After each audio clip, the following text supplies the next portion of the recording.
Hello, my name is Timur. I have made this presentation aspect of browser anonymity, but my English is very poor, that I asked my teammate for help. His name is Alex. But first of all, I would like to say thank you of all of organizers of this conference, Hack in the Box, for this possibility to tell you guys about the aspects of browser anonymity in 2020. So let's start. Let's begin with a description of modern concepts of browser anonymity, review some code of websites relating to fingerprinting. And let's start with describing the ways how a website collects information about you. Mainly there are 4 ways how they make it. First, it is based on browser fingerprinting. The second one is network fingerprinting. The third one is UX fingerprinting. And the final one is self-privated data. Modern anti-fraud systems actively collect information about you for a website in all available ways. And today, according to our opinion, the only way to get lost in the crowd of other users is to use an integrated approach to your anonymity. And let's begin with browser fingerprint. Basically, websites collect browser fingerprints by using the web API built into each browser.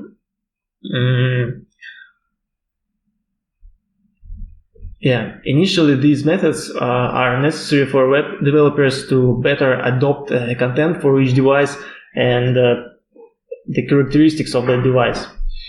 And of course, these methods make life easier for millions of developers and as well as users. In this regard, the community does not see the critical issues regarding the privacy. However, I'd like to say that browser fingerprinting in itself, technology, is the way to collect information about you.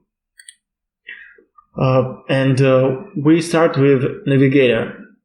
Navigator is the first object in browser fingerprinting. First of all, it gains agent data. It's about your browser, operating system, and its versions. It is also get information about plugins which you set up in your browser, about your battery status if you use a kind of a laptop, and there is a thing that macOS don't show this information. And the final one, information about your network connection state. And we also do not should forget about your system language and the amount of RAM and cores in the processor. So now you can see a bit of code. I will ask Timur about some explanation on this code. Какие-то пояснения будут по поводу этого кода? Да, для того, чтобы посмотреть, какие данные передает объект навигатора, можно ввести в консоли браузера фразу навигатор. Okay, in order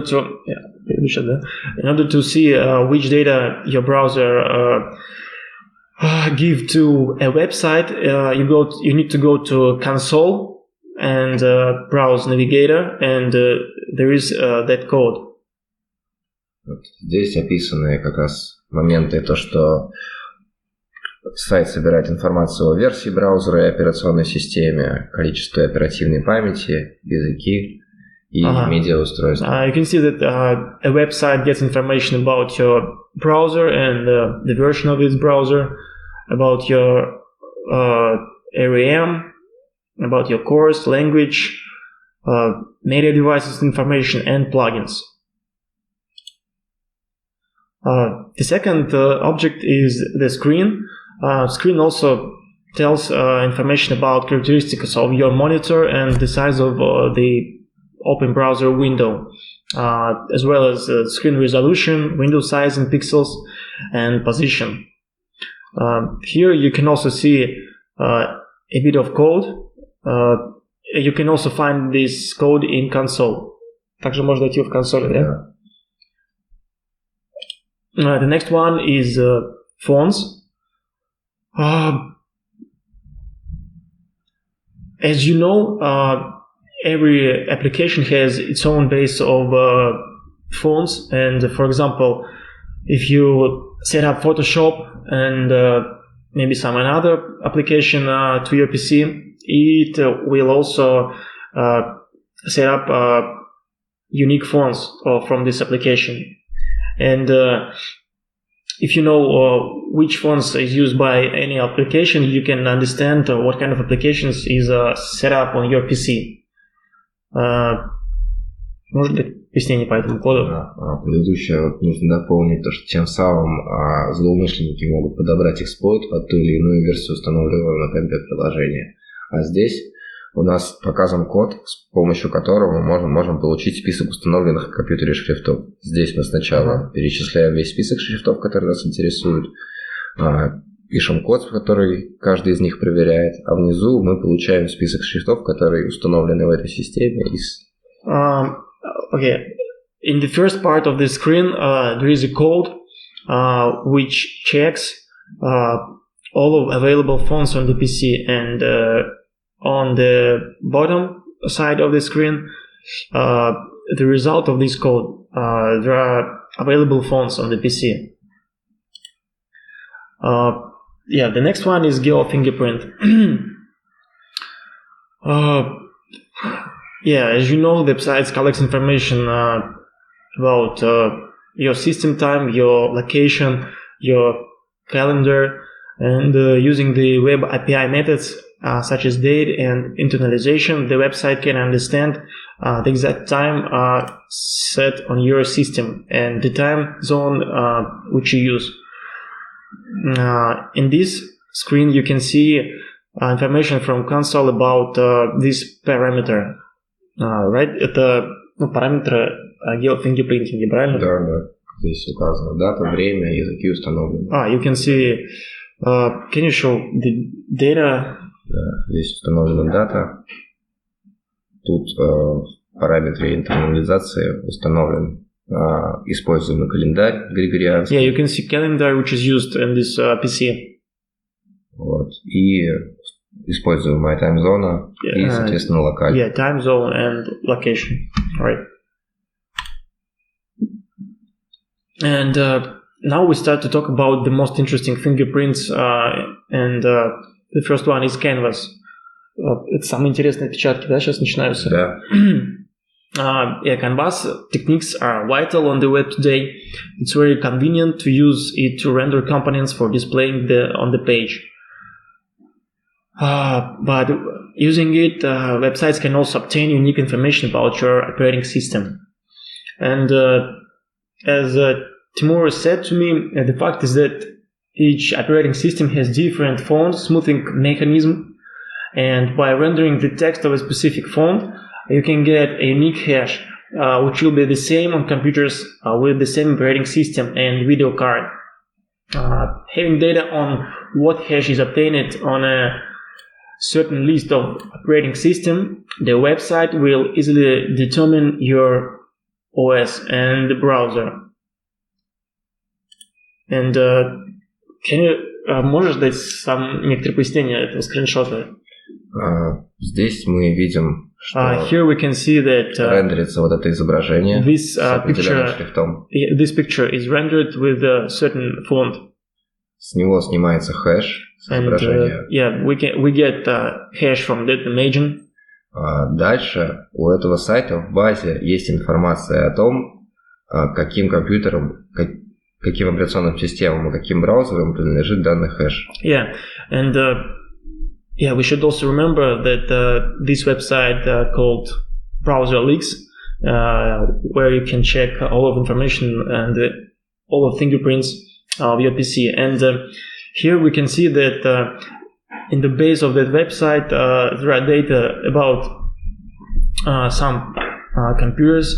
And for example, we can see that 32 of 32 computers which used the same hash was had macOS operating system. And for example, we can see that in 30 or 32 cases there was Chrome browser, and under these circumstances we can make a conclusion. Mainly this site can make a conclusion that you use macOS with Chrome browser.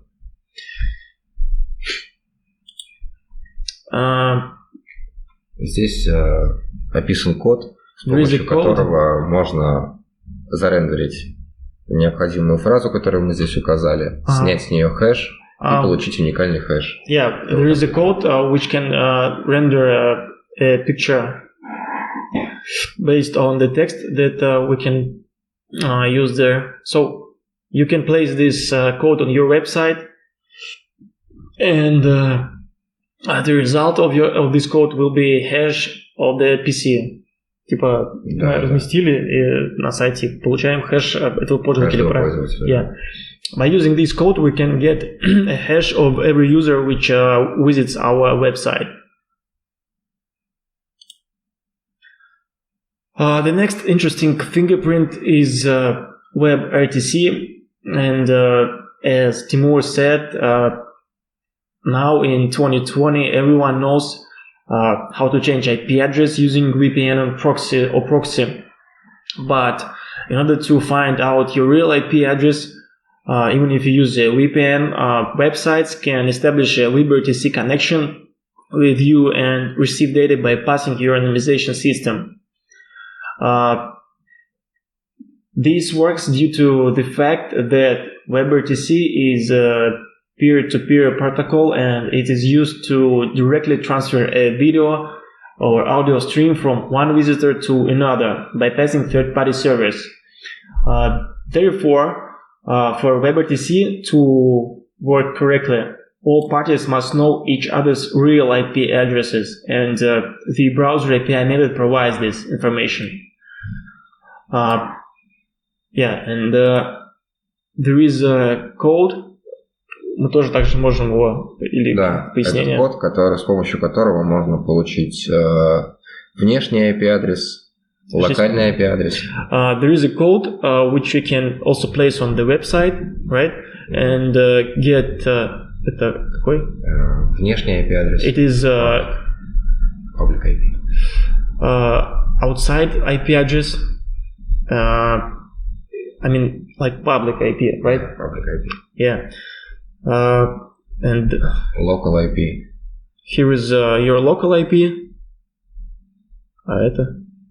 Это данные, которые повторяются, просто они разбиваются на отдельные объекты. Основная информация. The main information placed here. So it is information about your public and your internal IP. Если кому-то понадобятся эти коды, вы потом можете написать нам в Discord, да? Да. If any one of you guys will need these codes, you can ask about it in our Discord channel after this presentation. I guess this is the final one. Это последний из интересных отпечатков или нет еще? Скорее всего, да. Ладно, сейчас посмотрим. This is WebGL. WebGL is the same canvas, only for 3D graphics. It allows you to render and multiply 3D objects on a website. Yeah. I guess that everybody knows that for making the print unique, the website can render a certain three-dimensional image by working directly with the driver of your video card through the browser. And thus, it will receive a unique hash of this image. This hash will be unique for each combination of operating system plus video card plus video card driver. So there is 3 components. And it allows websites to compare the hash received on your PC with other hashes in their database. And there is also some explanation of this parameter. Здесь тоже установлен код, с помощью которого можно получить название вендора видеокарты и модель устройства видеокарты. There is also a code which helps us to get information about vendor of this video card and the model of this video card. Здесь установлены параметры контекста, уникальные для каждой видеокарты. This is parameters of the context, which is unique for every video card. И здесь показано, что WebGL рендерит трехмерный треугольник и снимает с него уникальный хэш, который будет уникален для каждой комбинации операционной системы и видеокарты. And there is a unique hash for a combination of the three components, as I said before: video card vendor, and operating system. I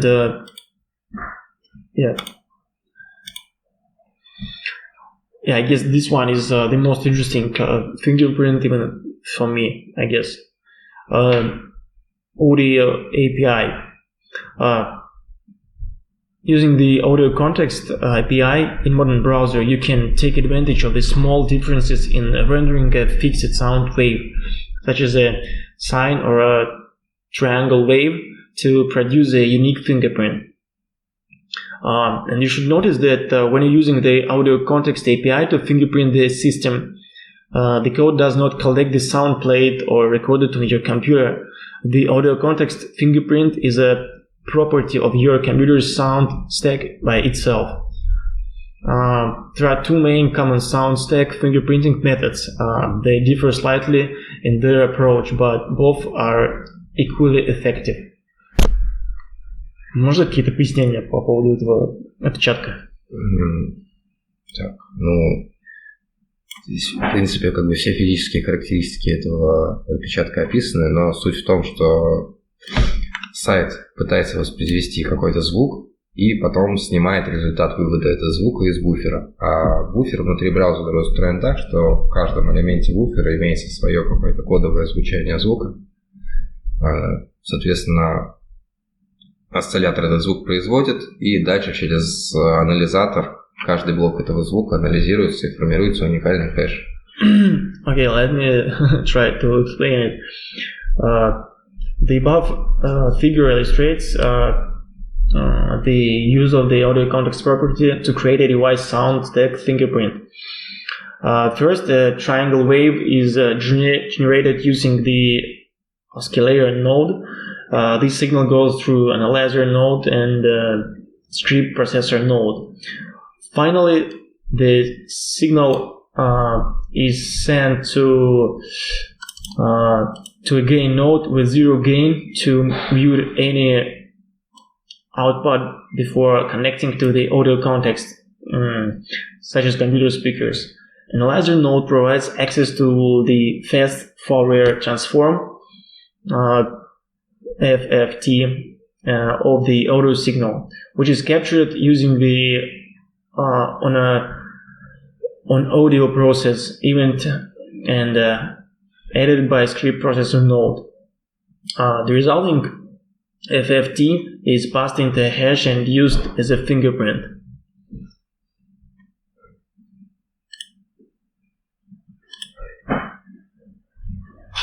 The context data is also available in the audio interface, which contains data on the number of your audio outputs and other unique data.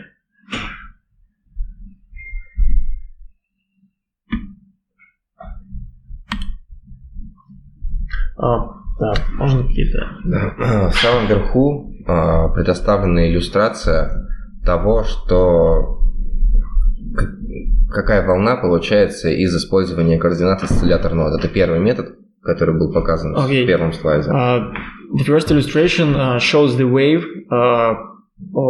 Это производная вот этих значений, да? Да, то есть по этим значениям строится график. By using these figures, this graphic is built.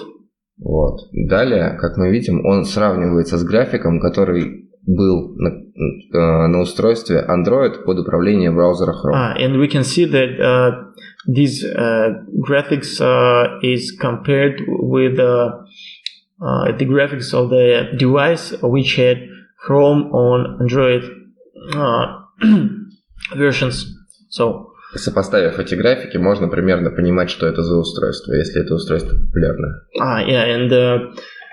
A website can compare these graphics and understand which device use the certain visitor of the website.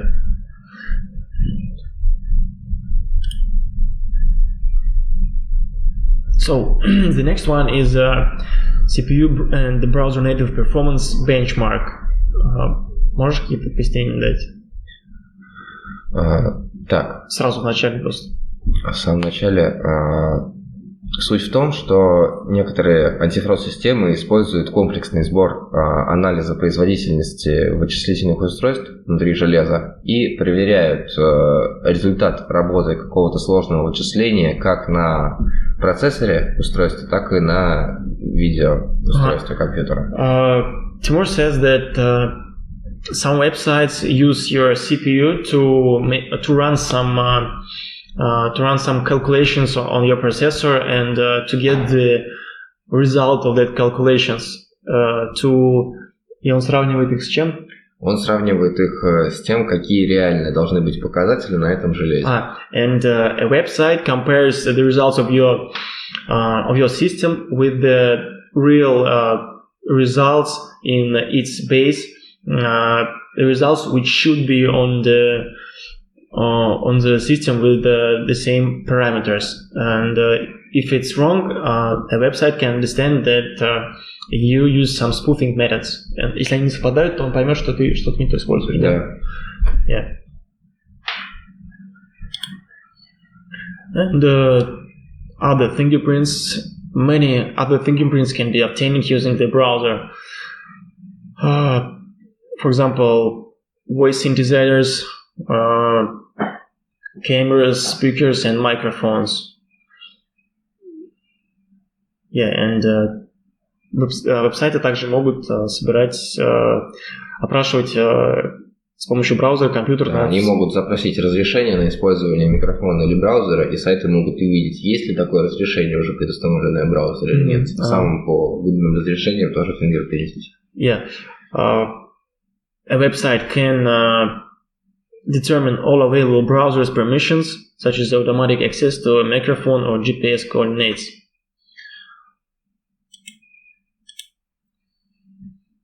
Это пример кода. В самом верху показано, каким способом можно получить весь список установленных в системе голосовых синтезаторов.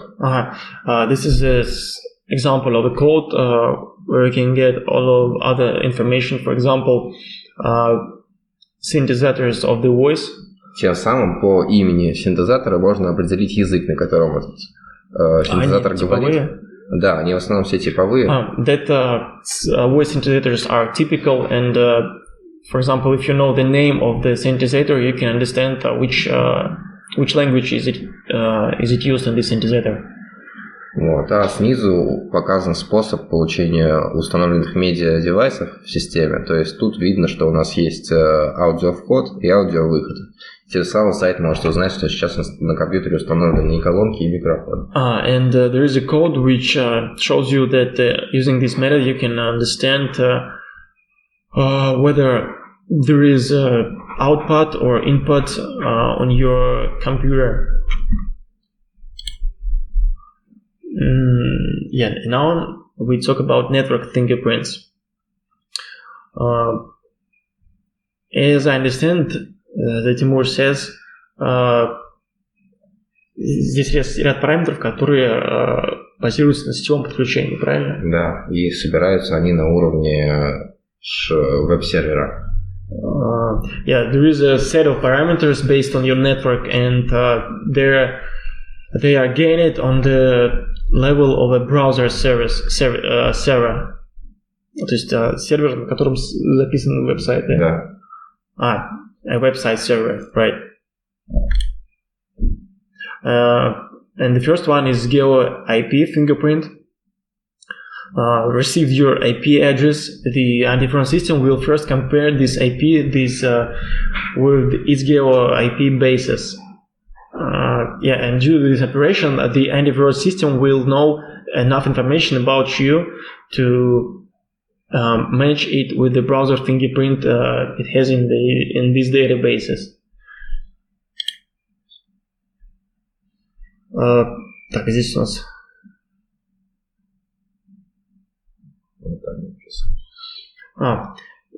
Then anti-fraud system compares the country and city of residence with the installed languages, location, and time zone received from the browser. And based on your subnet and ISP data, the anti-fraud starts the following checks. Вот эти, что цифры значат, это какому? Непонятно. Зачем они здесь нужны?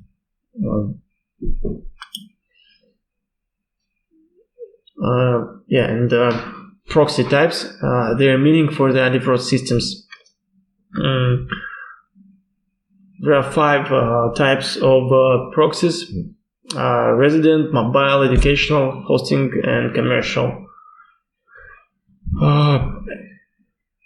What is educational types of proxy? Вот это образовательные выделяются как отдельно? Да, тут лучше, мне кажется, подробно рассказать о каждом типе, потому что это важная информация. Собственно, по тому, с какого типа прокси ты выходишь, антифрод выдает тебе тот или иной балл скоринг, который ты проходишь. Mm-hmm. Вот. Резидентские и мобильные – это самые частые IP-адреса, которые они несут основной поток трафика. Okay, let's talk about each type of proxy in detail. So, resident proxy это как бы получается домашние IP-адреса. Yeah, IP addresses of home providers, right? Mobile addresses is like everybody knows that it is addresses of mobile devices, right? Educational proxies. When you connect from colleges, universities, and other institutions, hosting IP addresses. It's like IP addresses of data centers, right? Why anti-fraud systems threat such visitors negatively? Почему они их негативно оценивают? Потому что если на сайт попадаются IP-адресы хостинга, сайт сразу может понять, что это не типичный пользователь, а не составляет основной поток трафика, и если поток трафика идет с сервера, значит это делает не человек, а робот. Поэтому негативно к нему относится. So it means that if you use IP address from hosting data center, if a website has its own database with a list of that IP addresses, it can understand that you are for 100% use VPN or proxy. And the final one is commercial. I guess it's это IP-адреса компаний, правильно? Да. It's IP addresses of companies and residential and mobile are the most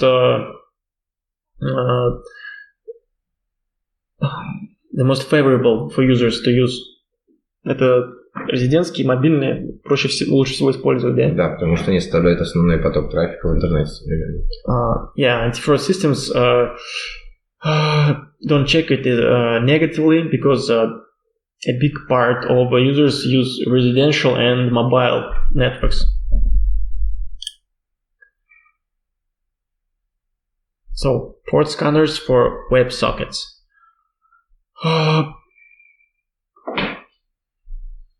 Sites do this using web sockets, just trying to connect with this protocol to localhost. The site checks each port in turn. And analyzing the responses, the site receives the entire list of open ports. It's no longer a problem to compare them with the Nmap database and find out what kind of software is running on these ports. То есть сайт сканирует открытые порты, да? Да, но только не обычным способом, а с помощью веб-сокета. Веб-сокеты, наверное, все знают, что такое веб-сокет? Думаю, да, там все знают, что такое веб-сокет. Okay, I guess we know what WebSockets is. Здесь продемонстрирован код, с помощью которого перечисляются интересующие нас порты, и в дальнейшем опрашивается локальный IP-адрес на предмет возможности соединения с тем или иным портом. В итоге мы получаем список портов, доступных в системе. There is a code with the ports which we would like to check, and after that WebSocket asks this address for that ports, and below we can see all of open ports using this code. The next one is passive TCP fingerprint and headers. All other network parameters are received by the antivirus system by scanning the web server port and analyzing TCP headers. The data obtained through such an analysis helps to the site can determine which path your package took and what operating system and browser you have. Can you give some explanation? Пояснения какие-то тоже? По определенным типам заголовков пакетов, которые анализируют прямо на сетевом устройстве сервера, можно определить, какой операционной системе эти типы пакетов свойственны. Например, по таким значениям, как МТУ или TTL, по ширине канала можно определить, что это за драйвер сетевого устройства. Antivirus systems can check your connection by checking headers of packages of your connections. By MTU and TTL, the site can guess the device you use for connecting to the internet. It is also a fingerprint and it's like a marker for a website. Здесь, собственно, можно увидеть, какие данные находятся внутри TCP-пакета, который отправляется из браузера. Это не все данные, это только те данные, которые доступны из браузера веб-сервера.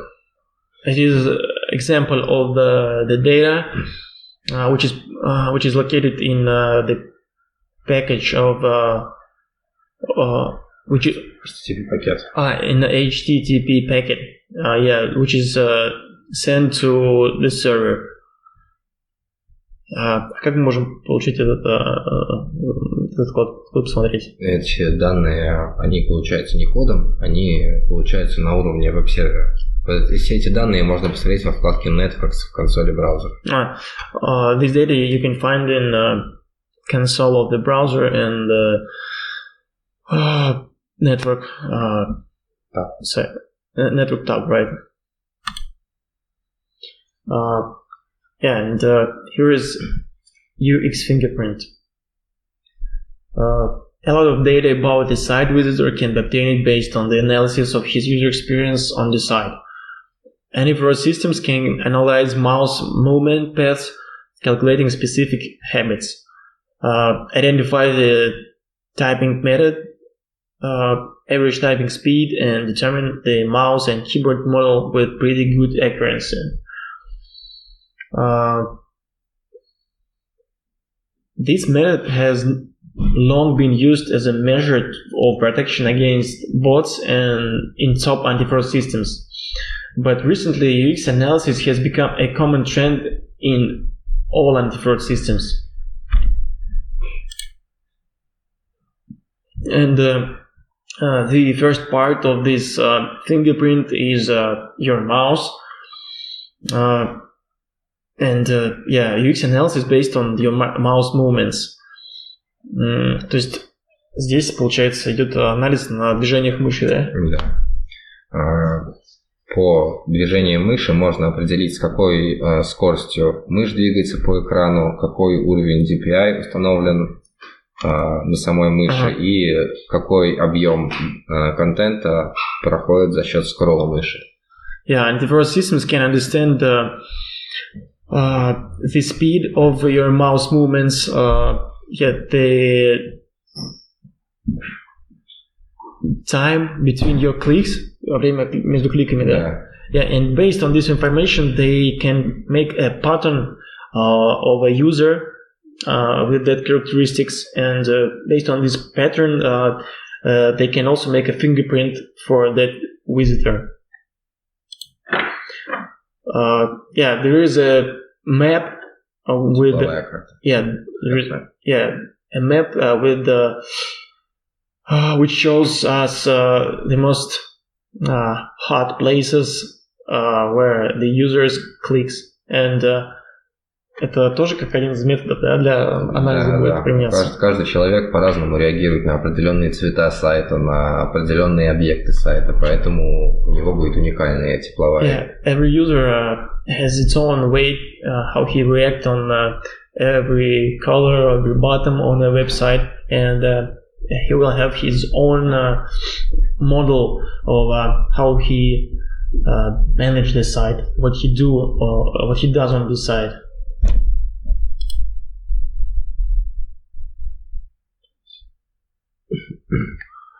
The mouse wheel event in the browser also leaks information about the underlying hardware used to scroll the web page. The event provides information about the scrolling data. However, if you are using a regular computer mouse with a mouse wheel, the delta is always equal to 3. But if you're using a trackpad, deltas are variable and related to your trackpad and your usage patterns.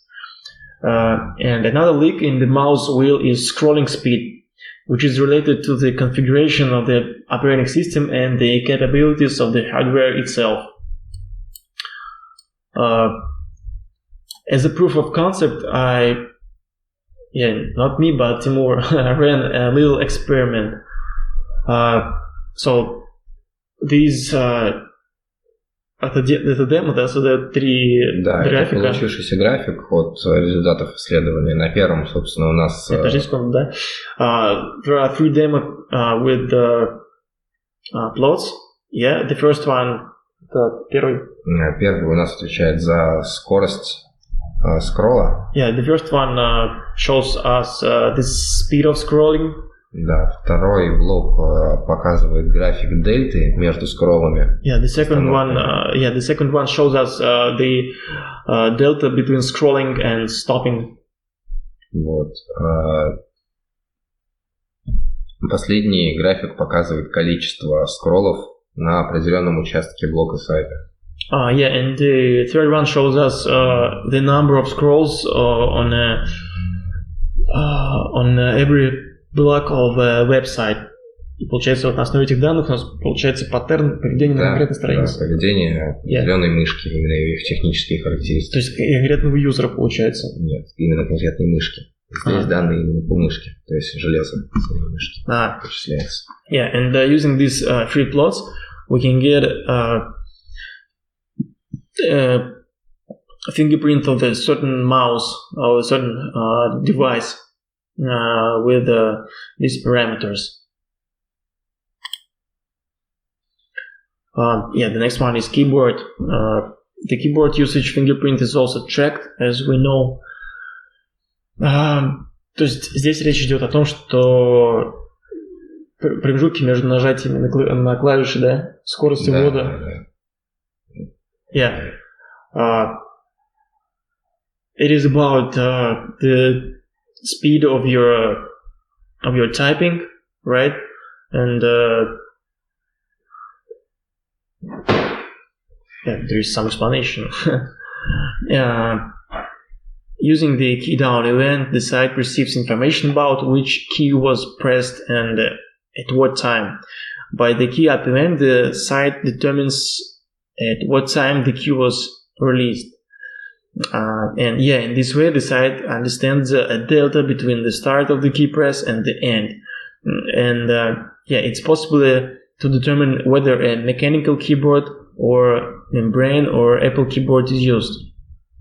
And if there is also a comparative data or a trained model, you can use the time logs of the sequence of pressing various keys to determine the user's typing style. For example, the time between keystrokes with 2-finger typing will be much less than the 1-finger typing. Of course, when lazy typing with 1 finger, of using one hand when you drink coffee, for example, it can be determined due to the fact that the time between keystrokes will be noticeably longer. Yeah. То есть веб-сайт может понять вообще, грубо говоря, что ты сейчас делаешь в этот момент времени, да? Да, если он имеет достаточное количество данных о твоих предыдущих использованиях его сайта, например, Facebook. Ты заходишь на Facebook каждый день, проводишь на нем там минимум 3-4 часа. Он, во-первых, знает то, как ты себя на нем ведешь, знает твои паттерны поведения на этом сайте, и дополнительно он знает еще паттерны поведения миллионов других людей, которые используют. И тем самым он, используя обучение нейронной сети, может выявлять определенные... Yeah, and я сейчас перейду. In other words, for example, if you use Facebook,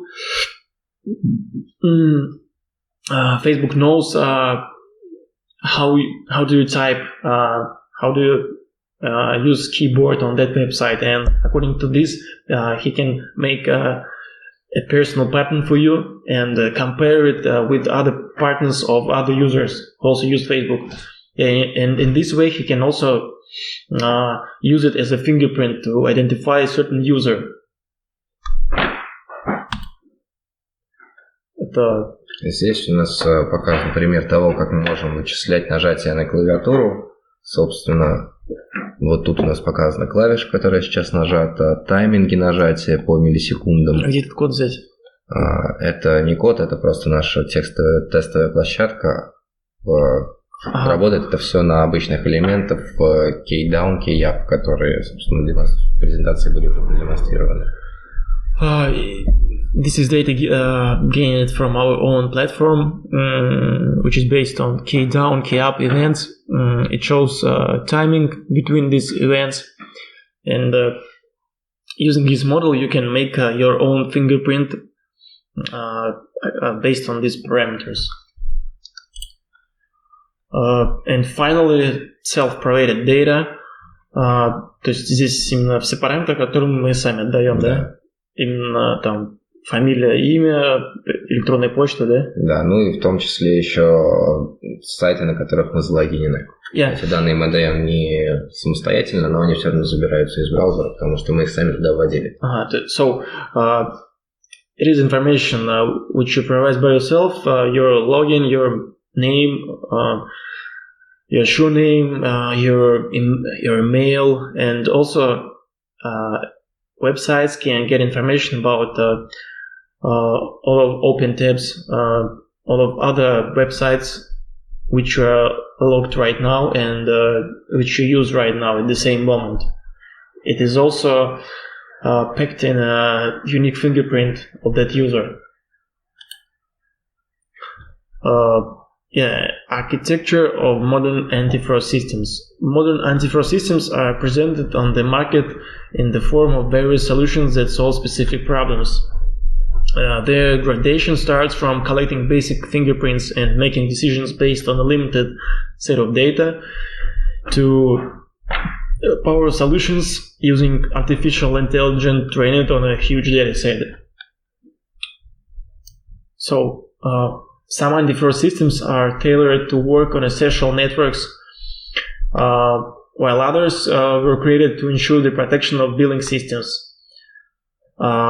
In this presentation, Timur would like to talk about two main concepts of anti-fraud systems, since all modern high-quality solutions are built on them.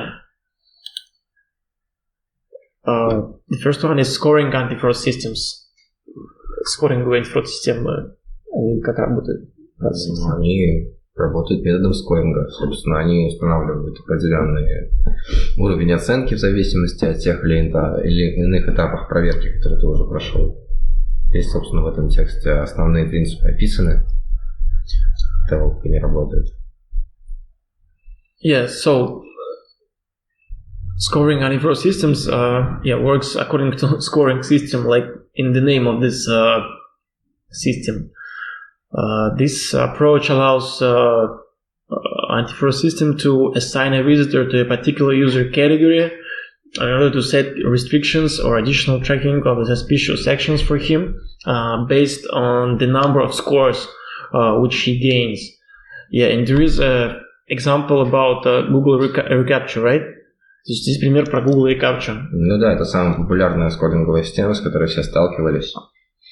Yeah, Google's CAPTCHA is also a kind of antivirus system based on scoring. Она принимает решение о том, какой скоринг дать еще до того, как вы выбираете там одинаковые велосипеды или поезда на основе твоего отпечатка. Браузера и так далее. Timur says that it makes decision on gives you permission or no even before you click on some image because it knows your fingerprint already and while you make it, то есть когда ты кликаешь, она сравнивает твой отпечаток, да, по сути? Да. И если, например, твой отпечаток слишком идеален, она может у тебя вообще не запросить проверку изображения. То есть, если у тебя скоринг от 0.7 до 0.9, то ты проверку CAPTCHA нажимаешь просто нажатием на клавишу, и сразу появляется галочка без вопроса сверки изображения. So, if your fingerprint is a perfect Google reCAPTCHA even won't offer you to choose some images. Just click OK and I'm not a robot and proceed using the website. But if your fingerprint is suspicious, it will ask you to make this routing. But again, it is not just based on images that you choose. It's based on your fingerprint in general.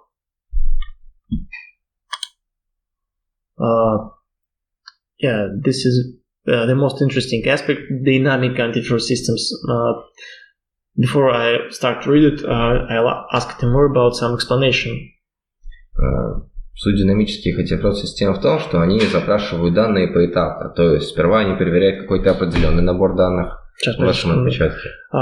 The meaning of dynamic antivirus systems is that it starts to check your parameters using some stages. The first stage, for example, то есть первая стадия это какая? Всегда по-разному. It's always different. В зависимости от того, как антифрод настроен. Но основная суть этого подхода антифрод-систем в том, чтобы ты никогда не знал, как максимальное количество всех возможных отпечатков, которые может собрать этот сайт. То есть он принимает эти решения динамически на основе твоей текущей ситуации. И, например, если ты проходишь этот антифрод один раз, не факт, что ты пройдешь его второй раз. Каждый раз определенный список берет. Да, и ты не можешь узнать, какие технологии оно использует. Оно постоянно скрывает это. It means that dynamic antivirus systems use just a set of some parameters or some fingerprints which it gets from the user, and every time the set of these parameters is different. For example, if you one time visit that website, it asks one set of fingerprints. The second time you visit the same website, it asks the another set of fingerprints from you.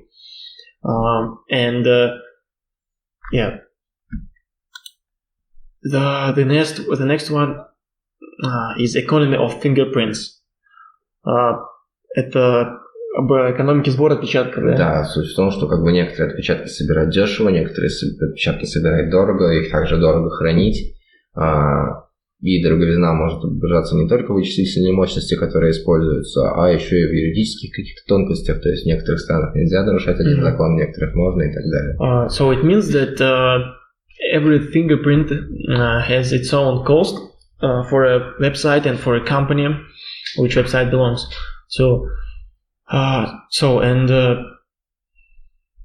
It also connects with some government restrictions for certain websites. And I guess if the company is so big, если компания очень большая, она может позволить себе собирать больше отпечатков. Да, собственно, у нее есть больше дисковых пространств, или, например, собственный дата-центр, в которых она это все хранит, но все равно все эти объемы, они не могут быть безграничны, поэтому не все собирают и хранят максимальное количество отпечатков. Huge companies can get a huge amount of fingerprints and collect it and save it, but it's not unlimited. There is some limit for it. even a hard disk space for the fingerprints. There is a category like cheap fingerprints. Это дешевые, да, отпечатки? Да, самые дешевые, которые собираются в том числе не для того, чтобы собрать отпечаток устройства, а правильно отобразить контент, на том языке отобразить контент. Yeah, this kind of fingerprints is used for not only to track some user, but also for correct displaying of the content on the website. It's like navigator, screen object. For example, using the time zone, the site shows the visitor the time of arrival of notifications or messages, and depending on the language of location settings, it displays content in the desired language. It's not like critical fingerprints, but it's just like correct work of the website.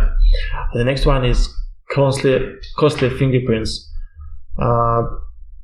and it gains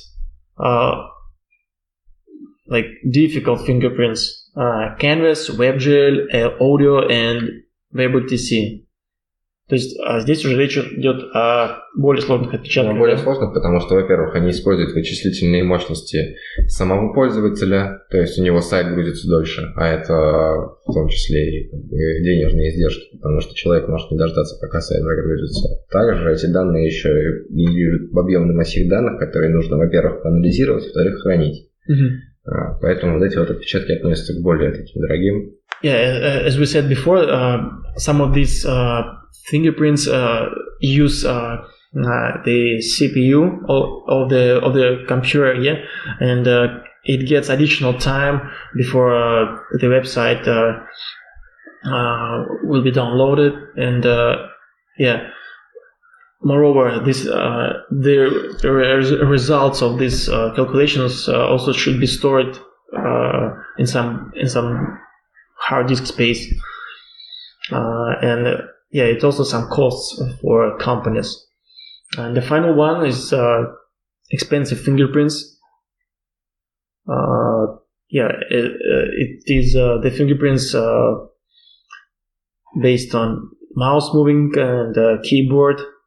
То есть это оценка поведения пользователя по его движением мышью. Да, это как бы глубинный такой анализ, потому что, например, движение мыши генерирует много координат, эти координаты надо анализировать. Также как бы сюда входит еще анализ с помощью искусственного интеллекта, использование мыши и так далее. These kind of fingerprints are the most expensive because they need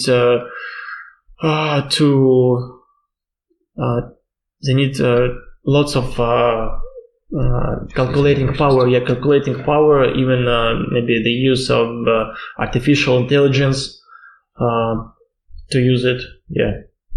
So it's the most expensive fingerprints. And yeah, здесь у нас, то есть утверждение, да? Да, только не написано. Ну, суть в том, что нужно слиться с толпой при планировании своей стратегии обхода той или иной антифродки. Она динамическая, ты никогда не знаешь, что она у тебя запросит сейчас. Самый верный способ – это просто сливаться с толпой, то есть подумать о том, чтобы твои отпечатки выглядели так, как у 90% трафика этого сайта. So if you want to bypass the antivirus system, you don't need to have some unique fingerprints. You just need to be a common user, like to be a part of a big crowd, because you don't know which set of fingerprints will be asked by a website.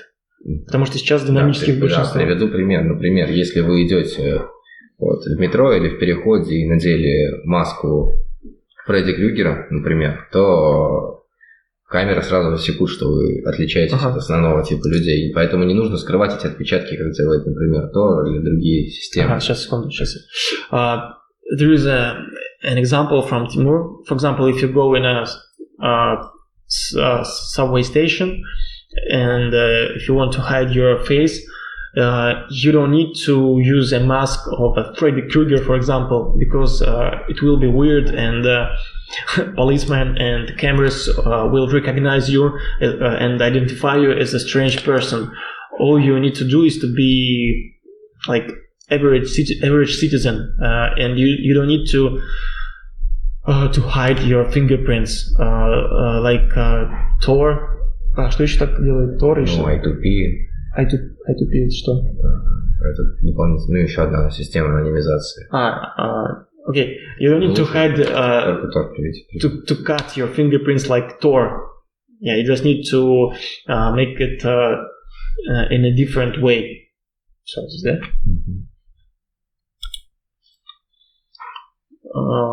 Yeah, and now let's talk about ineffectiveness of outdated anonymity solutions in modern realities and about Tor browser.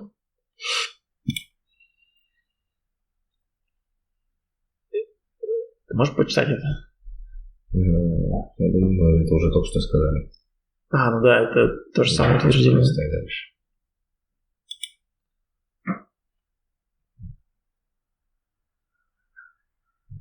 Можешь прочитать просто. Okay, let's demonstrate Timur's English. Можешь прочитать. AEZAKMI spoofing methods are different from popular free solutions. Yeah, as Timur said at the beginning of the presentation, he's the creator of his own anonymity system, AEZAKMI. It's a browser with spoofing methods. And in the following time, we will tell you about our spoofing methods, which is used in AEZAKMI in order to bypass anti-fraud systems. There is some notice that AEZAKMI takes a complex approach to your anonymity. No detail leave unnoticed. What are AEZAKMI spoofs?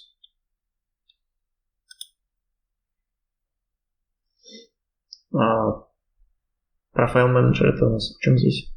Ну, то, что у нас есть профили, которые можно сохранять, передавать в виде файлов. Okay. In AEZAKMI Browser, you can create a profile which is called a fingerprint profile, which serves as just a fingerprint of some PC. And using Profile Manager, you can manage these profiles. For example, you can run several profiles at the same time, and in this way, you can work with several websites, like multi-accounter.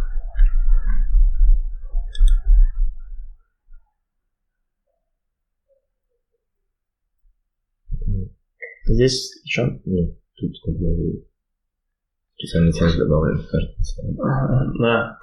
Да. Наверное, тут надо дать пояснение вообще. Ладно. Сейчас. Я не знаю, кусок текста просто пропал куда-то. Ладно. Вообще нужно просто рассказать, что такое AEZAKMI, что он меняет все эти параметры, которые как бы мы только что перечислили. В том числе и сложные, и дорогие. Yeah. Let's stop on this slide. We forget about something. Actually, we forget to say that AEZAKMI Browser spoofs all of the parameters which was listed before. Yeah, even costly, even expensive parameters like Canvas, WebGL, WebRTC. You can spoof it with AEZAKMI. В том числе мы контролируем, чтобы эти параметры подходили под большинство антифрод-систем и делаем так, что ваш отпечаток автоматически подбирается под то, чтобы вы сливались с толпой. Yeah, moreover, in AEZAKMI, every fingerprint controlled by us in order to a visitor or AEZAKMI user look like a average user for a website he uses for every anti-fraud system.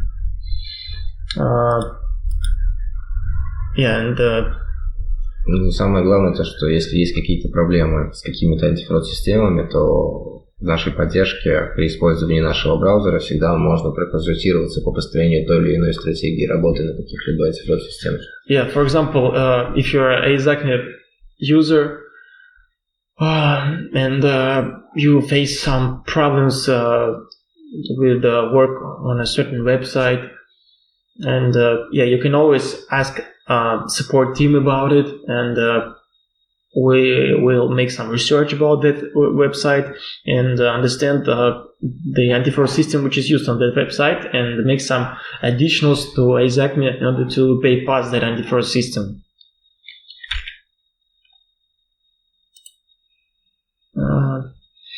In order to make it clear for you guys to what is AEZAKMI,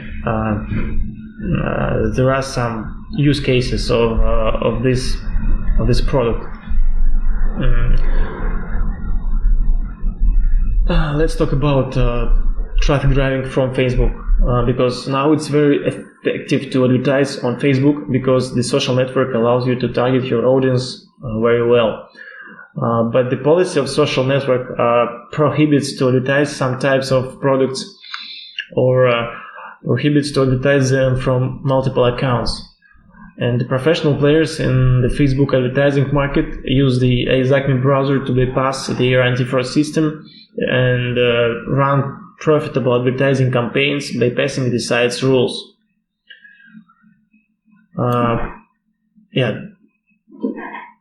In other words, it is about traffic driving from Facebook. It helps arbitrageurs to run multiple accounts, Facebook accounts, bypassing anti-fraud system of Facebook, and get some leads from Facebook. Because the anti-fraud system of Facebook is very strong. It likes to ban new users and some suspicious accounts. The second one is betting arbitrage. Such flows in the work of bookmakers are used by professional players, and in order to constantly place bets from new accounts, they use the AEZAKMI browser and bypass the restrictions set by the bookmaker, having several hundred accounts in case the necessary bet appears. There also may be a situation when for example, journalist needs to transmit important information in secret from the authorities of the country. It would be reasonable to use the AEZAKMI browser, especially if the authorities know a journalist's laptop model and can track his access to the network. AEZAKMI does not collect logs. This is the most confidential solution to lose traffic in the crowd.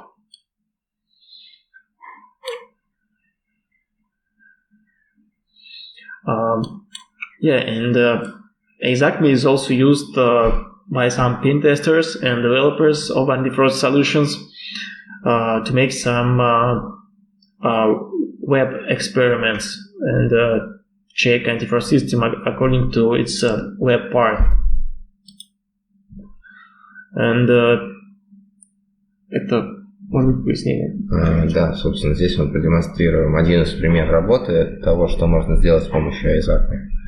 Здесь как бы подробно расписано, что это и зачем. Yeah, there is a case of automatic multi-threaded Amazon account registration and access to the Amazon tire server encoded in Selenium.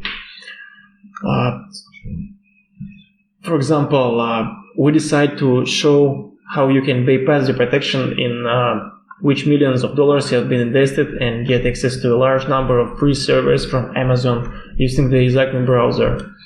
This example will show that most of the actions can be performed in an automated mode and can easily test your own anti-fraud solutions.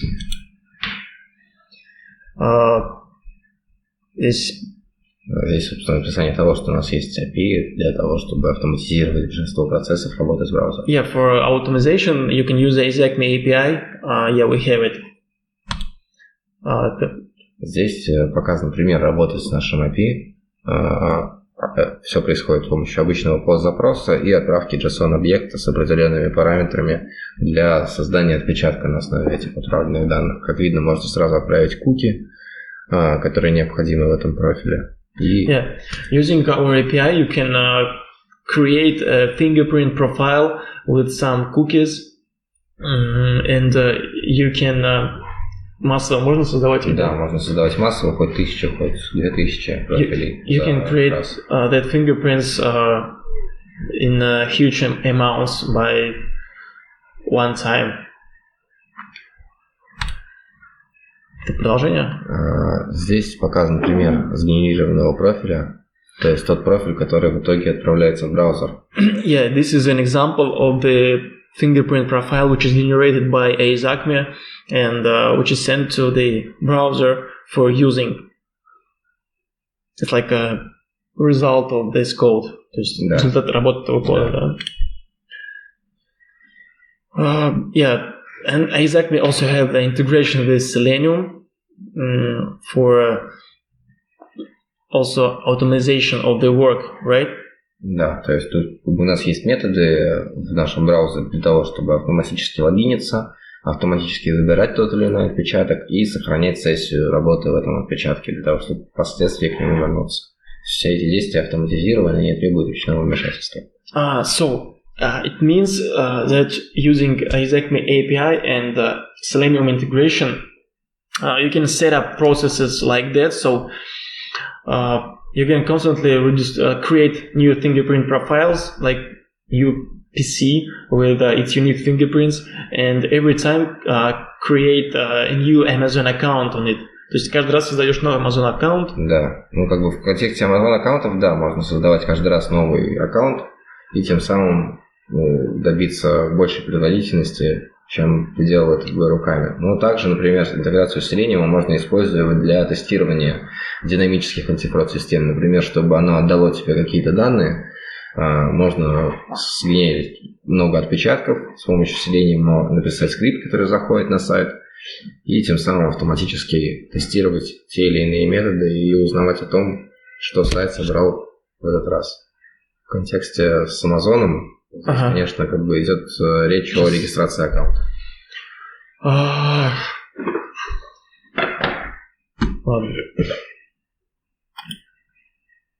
Это пример кода на Python. This is an example of the code on Python. Да. Тут можно увидеть, что мы просто импортируем различные модули Selenium. You can see that we just import different models of Selenium. И можем указать дальнейшие действия для того, чтобы, например, авторизовываться на сайте Amazon, как у нас показано в этом коде. Yeah, and using AEZAKMI and Selenium, you can make like action for registration on Amazon. То есть для регистрации Amazon постоянного, да? Да, здесь описаны методы для того, чтобы отправить логин, отправить пароль, залогиниться и перейти на какую-то определенную ссылку. Yeah, there is methods for login, for clicking on some links, and и это просто нам даст регистрацию массовую, да? Да, это просто пример, то есть подробно объяснить таких методов. Это что? Здесь показано просто, как выглядит наше расширение и как выглядит наш браузер. Yeah, AEZAKMI is like usual browser based on Chromium, and this is extension AEZAKMI, which has the following interface. Here you can choose a profile, a fingerprint profile, and start it. And it is here, which works like a checker of your fingerprints. Yeah, and there should be a summary. So, but мы не показали, как мы это делали прям. Мы не будем показывать, потому что это незаконно. Yeah, Timur says that we won't show how to use multiple registration on Amazon because it's illegal in the terms of using Amazon tire services because they have some... Там же есть реальный период, правильно? Да, там есть реальный период. Суть в том, что можно сгенерить много-много аккаунтов и с каждого аккаунта запросить реальный доступ к серверу. Amazon вам, собственно, предоставит все доступы к этому серверу, и из комплекса этих серверов вы уже можете там построить либо свой ботнет. Сейчас, подожди секунду. So, it means that using AEZAKMI and our fingerprint profile manager, you can also in using Selenium also and the AEZAKMI API, you can make in a short period of time lots of AEZAKMI, lots of Amazon accounts, and that accounts has a trial period, and in other words, you will have lots of servers, free servers, and afterward you can use it like in every way that you like. You can build a small botnet from based on these servers, right? То есть, что еще можно сделать? Ну, тут уже как бы фантазия разрывает. Наша суть показать не что можно сделать с Амазоном, как его взломать, а какие вообще возможности есть у AEZAKMI. Our goal is not to show how to hack Amazon, but to show how you can use the browser which has... Да, это просто один из примеров. Yeah, the browser which has opportunity for multiple accounting and spoofing fingerprints. There is our contact information, but there should be a Discord channel where you can ask additional questions. And actually, it was my first experience of some presentation, and it was the first experience of Timur as well. То есть мы первый раз проводили подобную презентацию. I guess you get some interesting information from this presentation, and which we made our best for it, and you are welcome for more questions. And что еще можно добавить в конце? Ну, собственно, по всем вопросам, связанным с цифровой системой или методами безопасности, всегда можно нам написать, проконсультироваться и попробовать реальную версию нашего браузера, если вам интересно.